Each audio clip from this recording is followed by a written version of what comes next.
자, 지금 국제 정세가요 또 심상치 않거든요. 아, 그저 제가 어저께 집에서 쉬면서 뭡니까 저 아카데미상 말고 아유 갑자기 이름 뭐지? 그 상, 영화상, 미국의 양대상 뭐야? 그래미상. 아, 그래미 어워드를 텔레비로 녹화 방송하는 걸 봤는데요. 기생충 외국어상 받았더라고요. 외국어 영화상. 근데 그게 지금 미국에서도 화제가 되고 있다는데 조금 안 좋은 쪽의 얘기도 나오네요. 요거에 대해서도 얘기 들어보겠습니다. 그리고 이란에 대해서 트럼프가 경고를 했다는데 요 얘기도 좀 들어보고요. 워싱턴 DC에 박재영 박사 연결해 봅니다.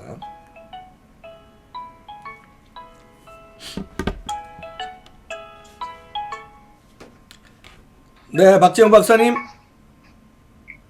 네, 안녕하십니까. 예, 박재영입니다. 네, 박재영 박사님. 네. 자, 오늘 그 뭐 기생충 얘기가 거기서 나온다면서요, 영화. 예, 지금 그 봉준호 감독 영화 기생충 미국에서 관심이 상당히 높은데요. 네. 그 바로 지난주에 그 시상식에서 외국어 영화상도 받았고 네. 지금 다음 달 오스카상에서도 몇 개 부문에 지금 후보가 유력시 된다. 네. 지금 그런 얘기까지 나왔는데 네. 이게 지금 제가 보내드린 기사는 그 야후 파이낸스에 나왔는데 이게 원래 네. 기사는 블룸버그에 나온 겁니다. 아, 블룸버그에 그렇군요. 후속 기사 자세히 나온 게 워싱턴 포스트랑 뭐 여러 군데 다 나온 기사들이 났어요. 같은 기사가. 네. 근데 이 블룸버그 기사는 이게 회원 가입을 안 하면은 이게 링크가 안 열려서 아하. 제가 지금 딴 데서 이게 열리는 이걸 보내드린 건데요. 네네. 원래는 블룸버그 기사고 네. 상당히 그 주요 언론들에서 다 같이 받아서 나간 네. 그래서 그 상당히 중요한 블룸버그네. 기사인데 네. 이 기생충 영화에 관심이 지금 그 영화 자체에 관심도 많지만 네. 이게 한국 영화들 특히 요즘 들어서 뭐 꽤 됐지만 상당히 그런 거 그야말로 너무 좌편향돼 있지 않습니까? 네. 그 주제나 모든 게 그 뭐 모든 게 한국 사회의 뭐 불평등 아니면 뭐 권력의 부패 뭐 굉장히 이렇게 마치 기득권층을 비판하는 그런 영화도 많고 뭐 드라마나 그런 것들도 그런 거 일색이고 그런데 이게 그러니까 해외에서 외국 전문가가 보기에도 좀 지나치다 좀 너무 편향적이다는 생각이 들었나 봅니다. 네. 그래가지고 이 기생충의 그 핵심 그 주제가 그거죠. 그 가진 자와 못 가진 자, 그 불평등. 네. 그거죠. 네. 위치 위에 큰 부잣집과 그 밑에 지하에 사는 네. 가난한 사람들 이거를 이제 소재로 뭐 재밌게 블랙 코미디로 만든 건데 이 뭐 사람들이 그냥 영화 자체로 재미로만 보면 되겠지만 그 안에 과연 이 사람이 그걸 따져본 겁니다. 과연 한국이 그렇게 불평등한 사회인가? 그리고 재벌 비판 뭐 이런 것도 많고 그런데 근데 이 사람 그 글을 쓴 사람의 그 주제는 뭐냐 주장하는 건 네. 이 한국 사회 이 불평등 이런 거에 대한 고정관념과 달리 한국은 세계 어느 나라보다 이 불평등 문제를 잘 해결해 온 나라다 이렇게 얘기를 하고 있습니다. 네.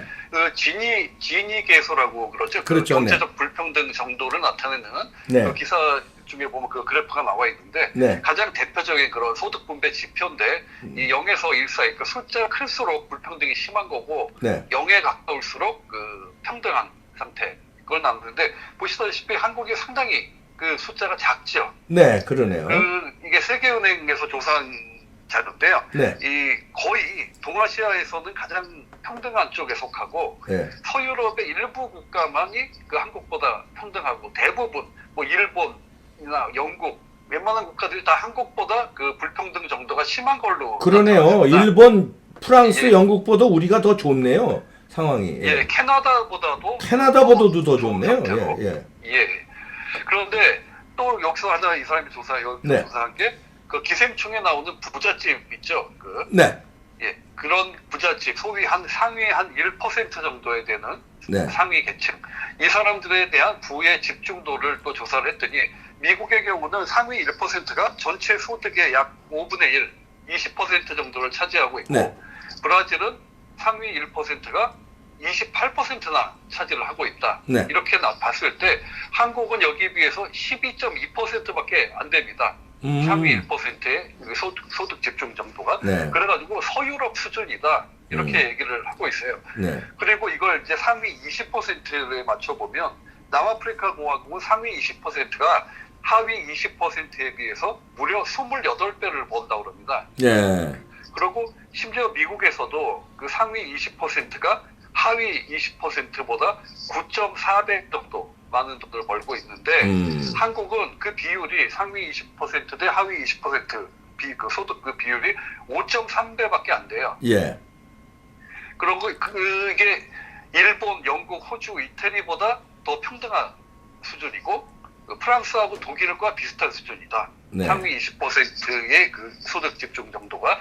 그러니까 실제적으로 이렇게 한국은 세계 어느 나라에 비해서도 불평등 정도가 약한 상당히 소득이 분배나 이런 게 평등한 나라인데 네. 기사 중에도 그런 얘기가 나옵니다. 문재인 취임하면서부터 이런 뭐 불평등, 사회적, 경제적 불평등을 해소하겠다 이러면서 취임 일성으로 그런 얘기를 하고 그걸 핵심 정책으로 추진하고 있다 이렇게 지적을 하는데 네. 그런 걸로 맨날 그 주장에서 정치권 표 얻어가고 갈등 부추기고 하지만 실제로 한국은 그렇게 불평등한 나라가 아니다. 여기서 그렇게 얘기를 하고 있는 겁니다. 네. 그러면서 한국이 경제적인 문제가 없는 건 아니지만 굳이 문제가 있다면은 이 젊은 층하고 노인층의 그리고 여성들이 좀 불평등이 강하다. 다른 데 비해서. 네. 그러니까 전반적으로는 그 불평등 정도가 약한데 이 노인들, 노령화가 굉장히 한국에 심하지 않습니까? 예. 그러다 보니까 노인층의 그 소득 불평등이 심하고 그리고 상대적으로 젊은 층이 지금 소득이 불평등한 거는 취업이 안 되니까 그렇죠. 그렇죠. 네. 엄청난 돈 취업 뭐 어쩌고 그 갖다 네. 정부에서 먹고도 제대로 취업이 안 되니까 지금 그렇고 네. 그리고 여성들도 마찬가지고 그러니까 결국은 정부 정책 지금 경제적 불평등 해소하겠다고 난리쳐서 표 얻어가지고 집권한 이 정부가 정책 잘못해가지고 불평등이 있다면 있는 거지 예. 그들이 주장하는 것 같은 불평등은 사실 한국에 거의 없다. 이게 여기서 그 분석 내용입니다. 네, 그렇군요. 아이고, 잘 분석했네요. 그 블룸버그에서. 자, 다음 뉴스 어떤 겁니까? 예, 트럼프가 그 이란에 대해서 이 경고 메시지를 보냈는데 네. 이 이란 정부가 그 우크라이나 여객기를 격추시켰죠. 네. 자기들은 실수라고 하지만 이란 수도 테헤란에서 그래서 이제 대학생들이나 이런 사람들이 이 반정부 시위를 벌이고 있습니다. 그 민간 항공기 추락시킨 정부 물러가라고. 예. 이러고 이 시위 참가자들이 추락한 우크라이나 여객기 이 혁명수비대 미사일에 의해 격추됐다. 이거를 혁명수비대가 인정을 하니까 예. 그러고 나서부터 추모 집회 열면서 이 군부하고 정부에 대해서 이제 비판을 하고 나섰는데 네. 여기에 대해서 트럼프가 이런 지도자들을 향해서 그 메시지를 보낸 거죠. 아. 시위대를 죽이지 말라. 우리가 지켜보고 있다. 이렇게 경고를 했습니다. 네. 그러니까 트럼프가 트위터에다가 뭐라고 그랬냐면 이미 수천 명이 당신들에 의해 죽거나 지금 감옥에 간 상태인데 이걸 지금 세계가 지켜보고 있다. 그리고 네. 더 중요한 건 우리 미국이 지켜보고 있다. 이렇게 경고를 했습니다. 그렇군요. 예. 예, 어제도 트럼프가 이란 내 그 반정부 시위대에 대해 공개적인 지지, 이 시위대들한테 지지를 나타냈습니다. 그러면서 이란 정권을 압박을 한 거죠. 네. 평화로운 시위대한테 또 어떤 학살을 하거나 뭐 인터넷 통신을 막거나 이래서는 안 된다. 전 세계가 지켜보고 있다. 이때 이제 그 이란에서 쓰는 그 파르시 언어로도 그 트위터를 올려서 관심을 또 모았는데 네. 이 트럼프가 이란 정부 반정부 시위하는 사람들을 보호해야 된다고 이렇게 주장한 거 이거보다 뭐 사실 좀 왠지 남의 일 같지만은 않다 이런 생각이 들지 않으시나요? 그러네요. 예. 예. 그 특히 시위대의 구호가 참 와닿는데 거짓말한 독재자에게 죽음을 이렇게 강조를 하고 있습니다. 거기 거짓말은 아무것도 아닌데 우리 여기 문재인 씨의 거짓말했기 때문에. 네. 거짓말한 독재자에게 죽음을이라고 외치는 그 시위대, 그리고 그 시위대를 공격하지 말으라고 미국이 자기들이 지켜보고 있다라고 경고한 거. 참 안타까운 게 한국도 조만간 이런 트럼프의 이런 언급에 의지해야 될 우파들이 그런 상황이 오지 않을까. 네. 그게 걱정입니다. 네. 자, 다음 뉴스 어떤 겁니까? 예, 트럼프 이제 하원에서 지난달에 탄핵안 펠로시요, 통과돼가지고 상원으로 넘어가야 되는데 네. 이게 그 하원 펠로시 낸시 펠로시 네. 하원 의장이 이걸 상원으로 아직 그 탄핵안을 보내질 않고 있습니다. 아, 예. 이걸 왜 빨리 그런 보내서 겁니까? 빨리 네. 처리해서 네. 예, 지금 공화당은 그 증인 신문도 없이 최대한 빨리 1월 달 네. 안에 끝내버리겠다. 네. 그래서 2월에부터는 본격적으로 선거전에 들어가야 된다. 이건데 펠로시가 이걸 한마디로 뭉개고 있는 거죠. 안 보내고. 네. 왜냐? 이 공화당에서 이렇게 빨리 처리하고 음. 빨리 기각시켜서 끝내버리겠다고 하니까 그러지 못하게 그러네요. 하려고 아이고. 시간을 끄는 거죠. 야. 그래서 공화당이 막 그 증인 채택 없이 진행한다면 당신들은 대가를 치를 거다 이러면서 위협하면서 안 보내고 있었는데 결국은 이번 주 안에 이 아무래도 소추안을 상원으로 넘길 그럴 이제 전망이라고 합니다. 네. 이게 상원에서 그러니까 존 볼턴이나 뭐 이런 사람들 트럼프한테 타격 줄 수 있는 증인을 채택하라 이런 식으로 계속 압박을 했지만 이게 잘 안 통하고 죽어도 상원 공화당에서 장악하고 있는 상원이 이를 받아들일 것 같지가 않으니까 결국은 그러면서 계속 저러고 뭉개고 있다 이런 거에 대한 여론의 비판까지 커지니까 결국 이제 상원으로 보내기로 한 것 같은데 네. 여기에 대해서 트럼프가 또 막 공격을 해댔죠. 가만히 있을 사람이 아니죠. 뭐라 그랬냐면은 이 펠로시 의장에 네. 대해서 제정신이 아니다. 한번들 뭐 미친 낸시 막 이런 식으로 하면서 그 하원 탄핵 조사 이미 불공정하게 한 거 그거 네. 가지고 또 저기 상원에서 괴롭힌다고 네. 아주 그 맹비난을 계속 쏟아냈습니다.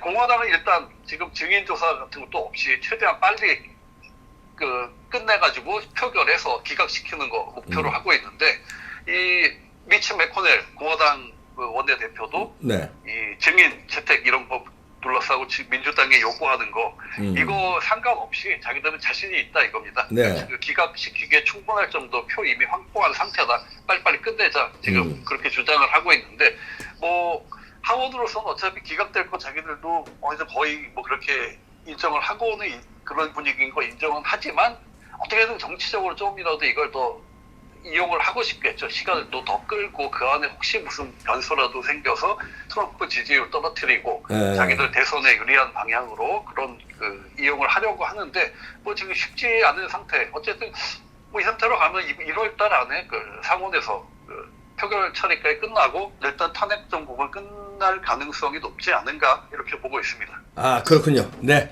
자, 오늘도 좋은 뉴스 감사합니다. 박재용 박사였습니다. 네. 예, 감사합니다. 네. 아, 워싱턴의 소식을 이렇게 하루에 한 번씩 정리하는 것도 참 괜찮네요.